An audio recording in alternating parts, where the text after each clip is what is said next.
Pengamat sepak bola Amerika yang awalnya remehkan timnas Indonesia kini memuji performa anak asuh Shin Tae-yong. Pengamat sepak bola Amerika sekaligus YouTuber yang bernama The Give and Go turut mengomentari performa timnas Indonesia saat menghadapi Irak setelah sebelumnya sangat meremehkan. Pandit sepak bola yang berbasis di Amerika Serikat ini sebelumnya mengulas kekuatan tim negara yang berkompetisi di Piala Asia 2023. Saat membahas tentang timnas Indonesia, mereka menyebut bahwa tim Garuda itu menjadi terburuk kedua di Piala Asia setelah Hong Kong. Tanpa ragu mereka menyebut timnas Indonesia menjadi tim paling buruk dan sebagai sekumpulan bocah TikTok. Jika harus menyebut dua tim terburuk di Piala Asia 2023, ia menyebut dua tim tersebut adalah Indonesia dan Hong Kong berdasarkan ranking FIFA. Setelah itu, kedua pandit ini langsung membuat video terbaru yang mengulas pertandingan antara timnas Indonesia kontra Irak. Menurutnya secara mengejutkan, timnas Indonesia bermain sangat baik, bahkan intensitas kedua tim pada menit-menit awal sangat seru ditonton. Ia juga menyoroti tendangan blessing dari Marcelino Ferdinand yang mengenai tiang gawang dari Irak. Tak hanya itu, ia juga mengapresiasi permainan dari Marcelino Ferdinand dan Yacob Sayuri.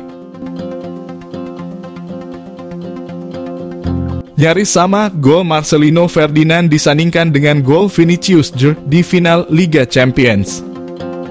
Nama Marcelino Ferdinand menjadi sorotan usai duel timnas Indonesia versus Irak di pertandingan grup D Piala Asia 2023. Meski di pertandingan itu timnas Indonesia harus menelan pil pahit usai dikalahkan Irak.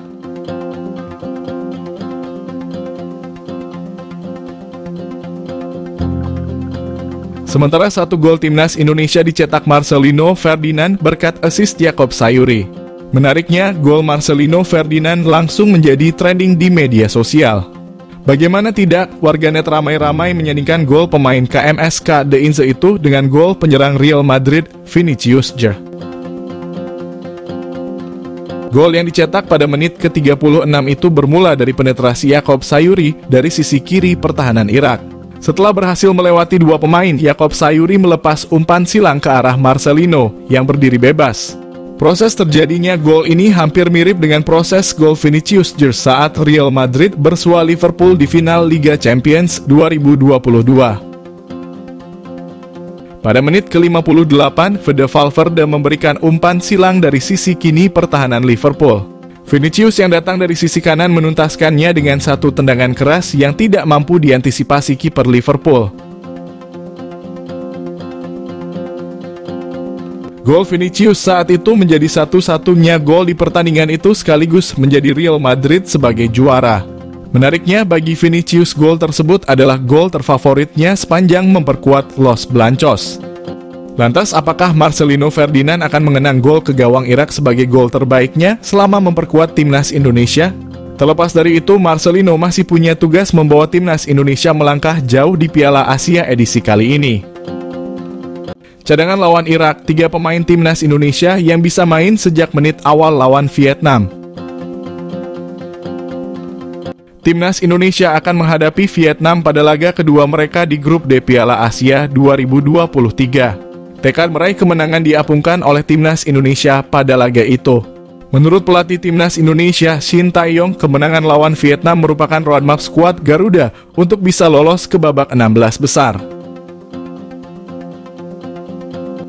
Dengan target itu, hampir bisa dipastikan Shin Tae-yong akan mengutak-atik komposisi timnya. Pemain yang tak tampil bagus pada laga pertama lalu kemungkinan akan diganti.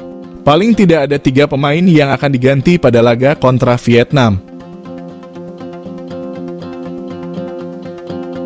Penggantinya adalah pemain-pemain yang duduk di bangku cadangan pada laga kontra Irak lalu. Pemain cadangan pertama lawan Irak yang bisa menjadi starter pada laga kontra Vietnam adalah Sandy Walsh. Pada laga pertama, pemain berusia 28 tahun ini baru masuk pada menit 88 menggantikan Rizky Ridho. Namun pada laga kontra Vietnam, Walsh kemungkinan besar bakal dipasang. Bisa jadi juga ia akan dipasang di posisi naturalnya sebagai bek sayap kanan, mengisi posisi yang pada laga pertama lalu diisi Asnawi Mangkualam.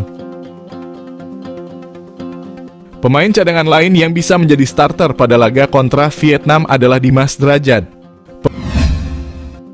Pemain berusia 26 tahun tersebut bisa menjadi andalan skuad Garuda untuk membobol gawang Vietnam. Timnas Indonesia menargetkan kemenangan pada laga kontra Vietnam.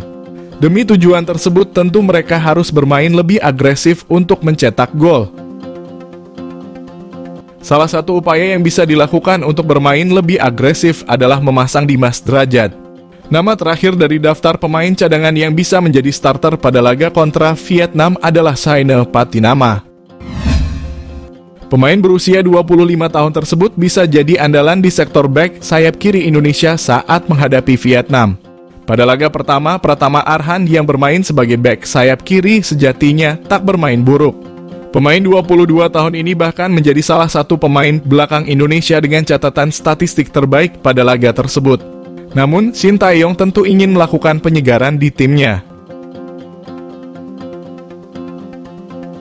Apalagi Patinama juga memiliki agresivitas lebih baik ketimbang Arhan. Hal ini tentu akan menjadi pertimbangan khusus bagi Sintayong dalam memainkan Saine.